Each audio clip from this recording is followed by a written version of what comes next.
Magandang umaga, June 10, 2024, Monday. Mga kababayan, ang pag-usapan po natin ngayon ay itong isang senador.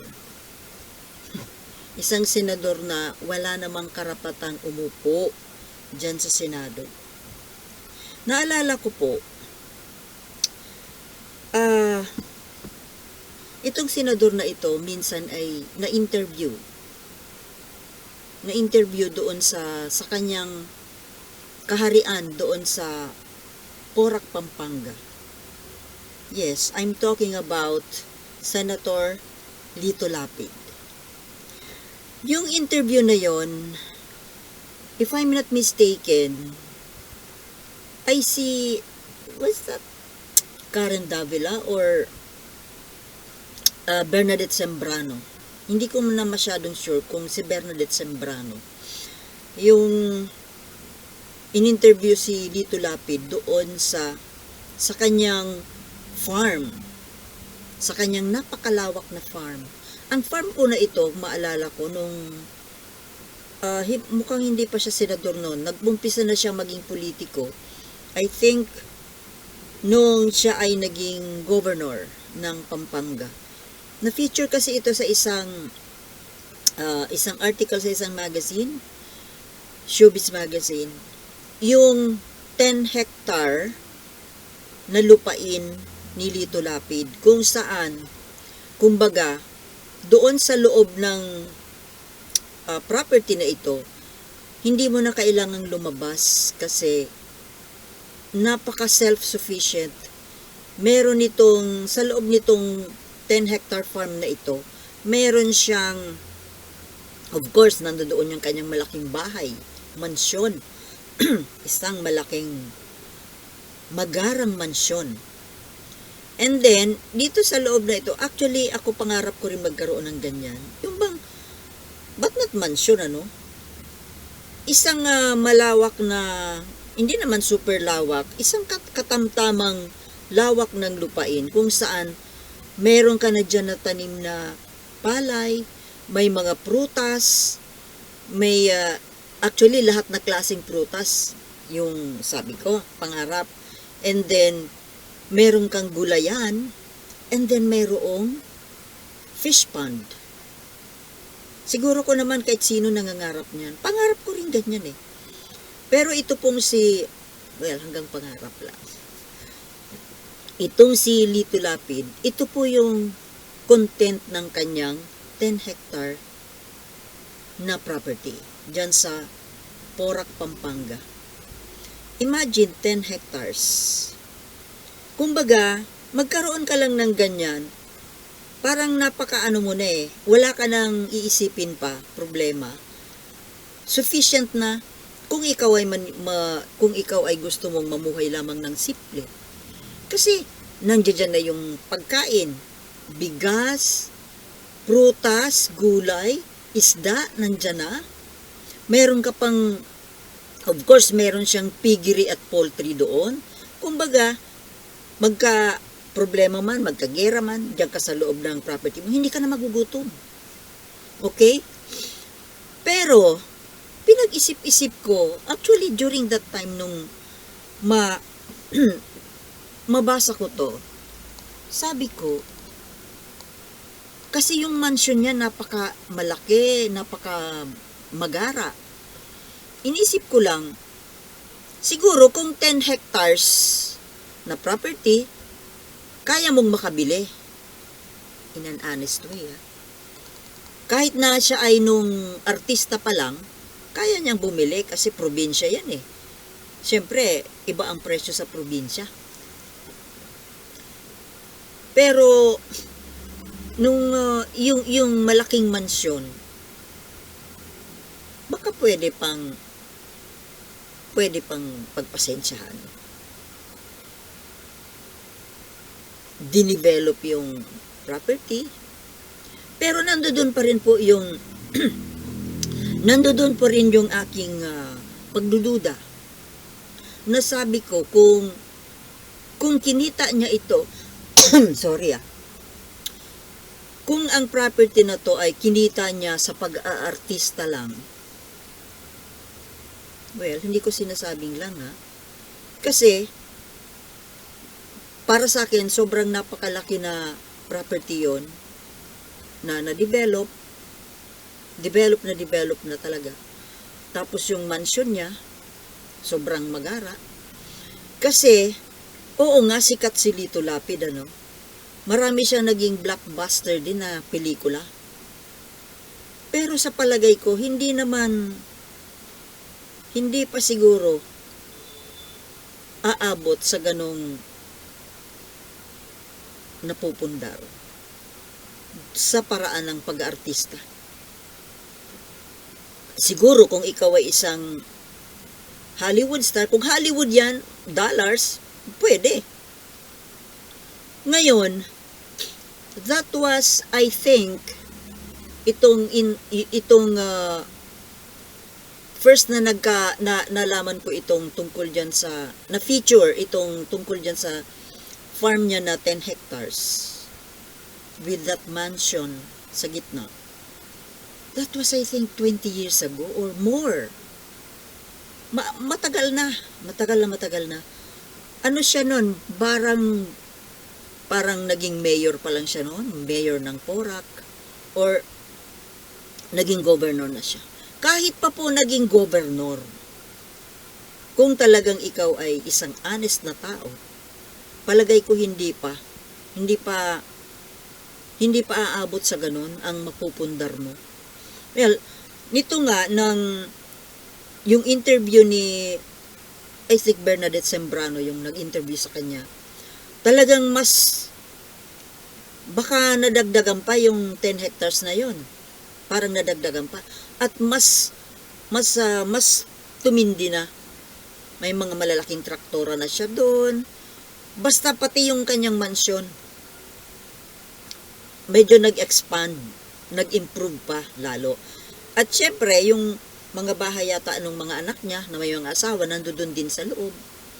Well, para sa isang padre di pamilya, magandang hangarin po ang ganito, na kumbaga, gusto mo lang na bigyan ng magandang buhay, kinabukasan, gusto mong ma-secure yung future ng iyong pamilya, mga anak at apo. Pero, ang malaking tanong nga po, dumaan ba sa tamang proseso?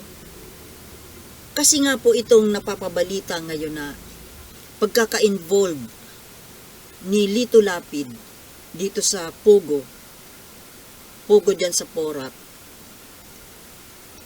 doon ko po na-realize na parang totoo nga yung hinala ko, na hindi po ito basta maa-acquire ang ganitong klaseng kabongga na property and the developments of that property kung sa pag-aartista lang or sa pagiging politiko lang, kung ikaw ay isang honest na politiko.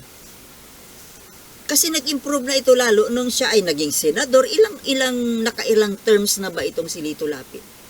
Kaya nagtaka nga ako, from that first exposure nung kanyang property around 20 to 30 years ago, and then ito bigla ngayon nung napanood ko nga sa interview ni Bernadette Sembrano, sabi ko, kung sa naipon lang niya, napundar niya sa pag-artista, at kung sa pagiging politiko, hindi ito maa-acquire ng ganun-ganun lang.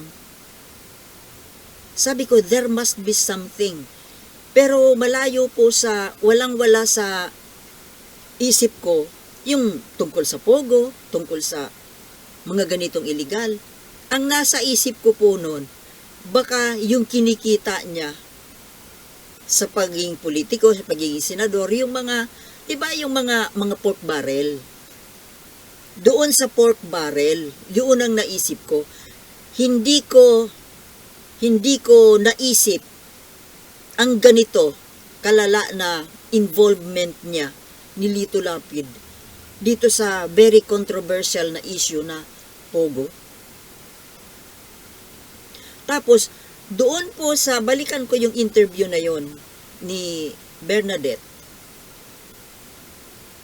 natanong niya doon na kung tatakbo pa daw siya uli. Ang sagot ni Lito Lapid, dapat daw re-retire na siya. Dapat daw magre-retire na siya. Kaso, sabi niya, mayroon pa daw siyang isang natitirang isang termino. Ito nga, itong 2025 elections, tatakbo pa rin daw siya. Okay? So, dito na po tayo. Ngayong nalaman ko itong pa-involvement niya sa Pogo, dito ko po naiisip na bakit siya panay ang takbo? Bakit siya tumatakbo sa Senado? Samantalang wala naman siyang nagiging kontribusyon dyan, di ba? Alam mo, para sa akin nga, hindi siya nahihiya eh. Sana kung mayroon siyang hiya dyan sa katawan niya, hindi siya dapat sumasali dyan sa Senado. Kasi wala naman siyang pakinabang dyan eh. Di ba, mga kababayan? Wala siyang pakinabang, wala siyang naiaambag dyan sa Senado. Ano ang alam ni Lito Lapid? Sa totoo lang, prangkahan, hindi ito sa panlalait. Kasi ang nakataya po dito, yung kabanang bayan na nagpapasahod sa kanya na wala naman tayong napapala. Walang pakinabang. Para tayong sobrang katangahan po ng mamamayang Pilipino na ibinuboto ng paulit-ulit. Palibhasa kasi ang mga botante natin, sorry to say, karamihan sa mga botante natin ay yung mga mahihirap sa probinsya, sa mga itong totoo eh. Sila po ang nagpapapanalo sa mga ganitong klaseng politiko, mga artista na walang alam, mga sumasahod lang ng sumasahod. Sino bang nagpapanalo sa mga yan? Lito Lapid, Bong Revilla, Robin Padilla, sino bang nagpapanalo niyan? I don't think na ibinoto yan ng mga intelihenteng tao. Of course not. Ang nagpapanalo po dyan, itong mga tao na mahirap naman po kasing banggitin. Mahirap sabihin na ito yung mga illiterate, mga walang alam, walang edukasyon, itong mga tao na sa ngayon nga, ito yung binubuhusan ng ayuda. Kaya nauuso yung ayuda sa mga politiko dahil ito po ang alam nilang nagpapapanalo. Itong mga walang alam, na ang alam lang ay tumanghod, sumahod ng ayuda. Kaya binubusog sa ayuda. Dahil ito yung magpapapanalo sa kanila pabalik-balik. Now, balikan natin, lumalayo na naman ako. Balikan natin itong si Lito Lapid. Si Lito Lapid, di ba siya yung chairman ng Committee on Games? Ano ba yun? Games and, basta ganon. Yung tungkol sa mga gaming. Kaya pala, ikaw Lito Lapid matagal na akong nabubwisit sa'yo. Dahil napakakapal ng iyong mukha. Ang dami-dami pa namang tagahanga. Yung mga tagahanga mo sa pelikula mo na ikaw ay isang bayani sa mga pelikula. Pero pagdating sa tunay na buhay, ikaw ay isang makapalang mukha, traidor sa bayan. Pero hindi yan alam nitong mga tao mga tanga na tao na bumuboto dito. Tingnan mo, sa 2025, mananalo na naman yan. Kasi nga, ilang porsyento ba sa mga botanteng Pilipino ang super tanga? Itong mga inaayudahan na to. Kaya hindi ako conforme dyan sa mga ayuda na yan eh. Suhol yan eh, suhol. Suhol sa mga botante. Itong mga taong ito, itong mga Actually, masasabi ko na mga pabigat ito sa lipunan eh. Pabigat ito sa bayan. Kasi wala naman silang naiaambag, pero panay ang buhos ng gobyerno ng bilyon-bilyong pera dito sa mga nakatanghod na ito. Pagkatapos, pagdating ng eleksyon, ang ibubuto nila yung mga walang kwentang politiko na magpapahamak sa bayan natin.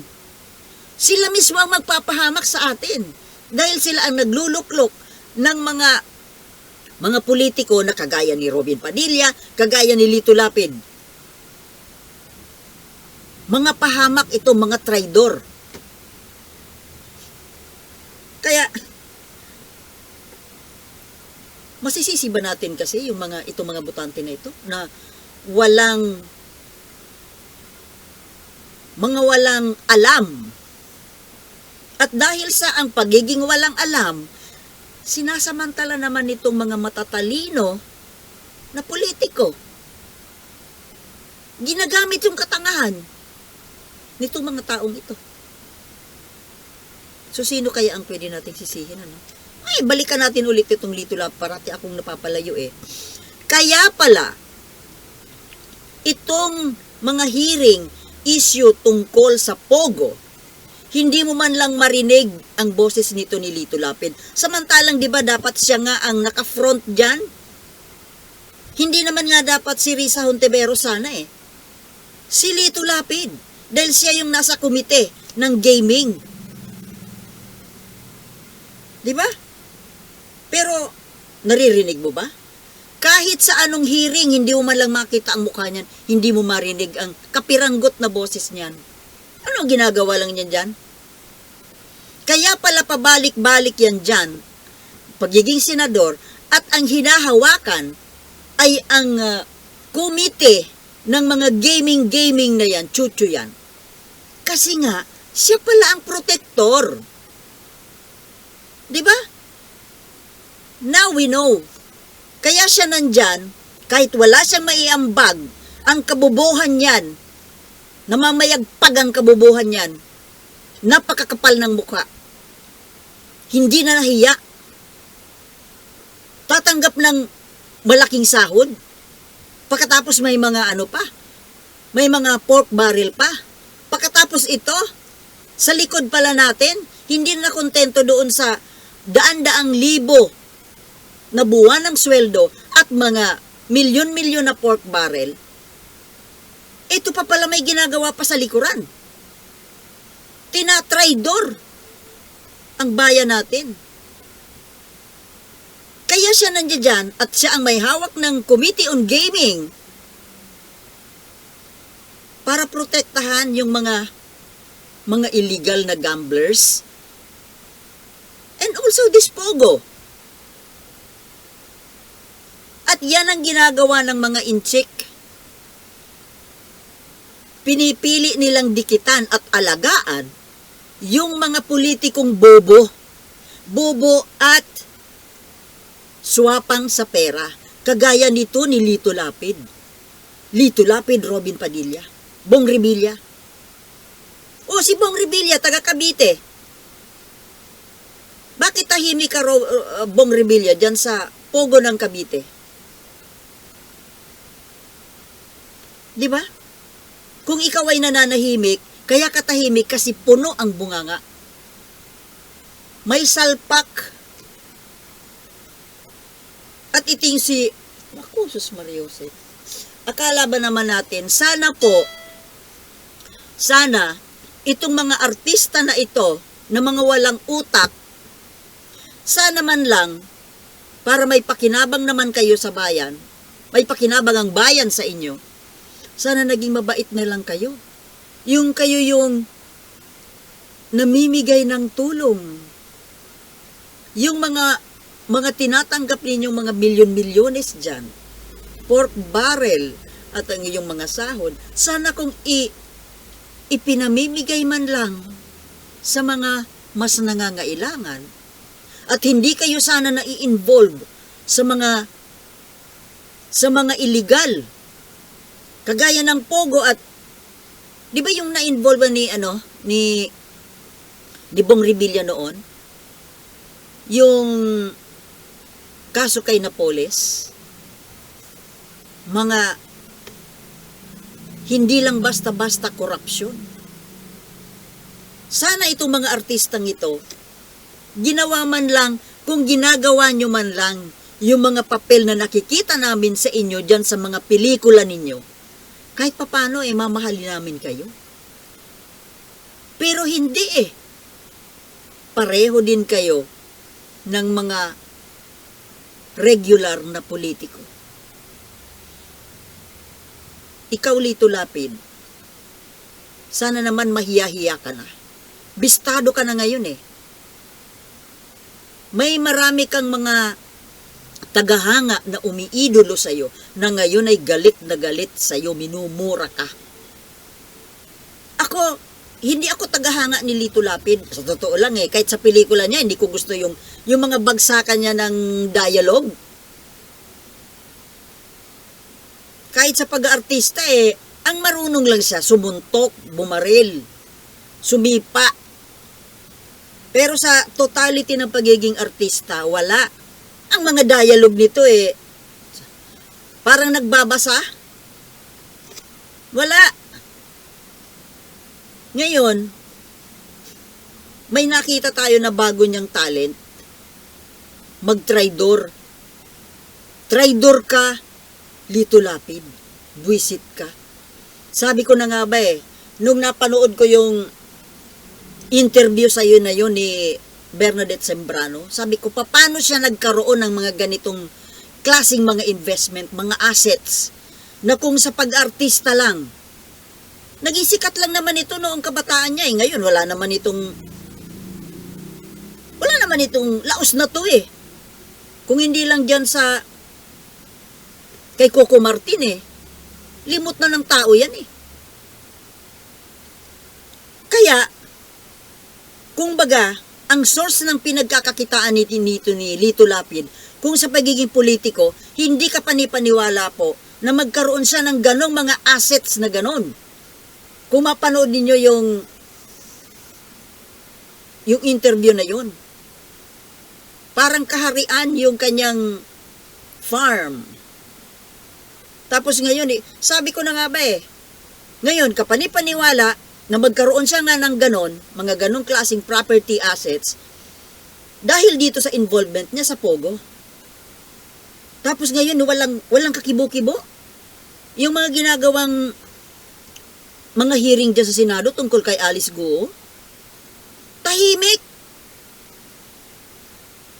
Punong-puno ang bunganga.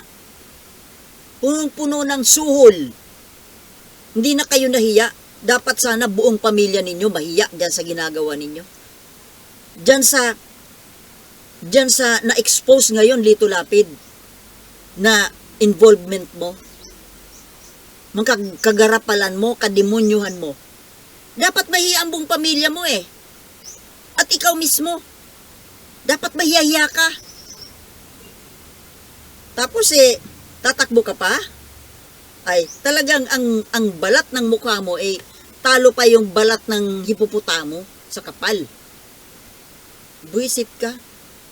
Wala ka nang naiambag dyan sa Senado Ginagamit mo para pagkapirahan ng Senado. Alam niyo mga kababayan, dapat sa mga ganitong klaseng Pilipino, lalo pa mga politiko, itong mga nasa kapangyarihan, dapat dito kung noong unang panahon, dapat ito pinupugutan to, tinutusok ito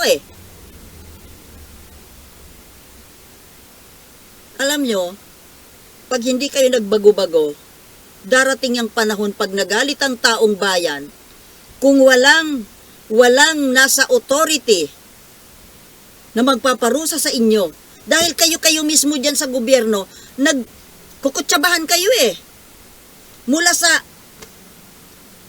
politiko, pulis, lahat magkakasabwat kayo. Ipinapahamak ninyo yung tao, yung buhay ng Pilipino, ng taong bayan. Darating ang panahon, taong bayan na ang maghuhusga sa inyo. At kapag ang taong bayan ang nagalit, Hindi naman siguro, tingnan mo yung French Revolution. Yung mga pangyayari diyan sa Europa noong panahon. Pag ang taong bayan ang nagalit, mas marami kasi yung taong bayan eh. Kasi yung damdamin ng tao, hindi mo yan pwedeng, parang tubig yan na aagos eh. Hindi mo makokontrol yan. Kahit may marami pa kayong pera. Tingnan mo yung nangyari dyan sa French Revolution, di ba? Hari at Reyna, nagawa nilang pugutan. Mag-isip-isip kayo. Ikaw, Lito Lapid, buwisit ka. Wala ka nang utak eh, masiba ka pa. Kaya nga, ayaw ko na nandiyan dyan ka eh. Wala ka namang ginagawa dyan, kundi pumalakpak eh. Buwisit ka, inayupak ka. Mga kababayan, ipaglaban natin ang ating bayan dahil ito lamang po ang nag-iisa nating tahanan.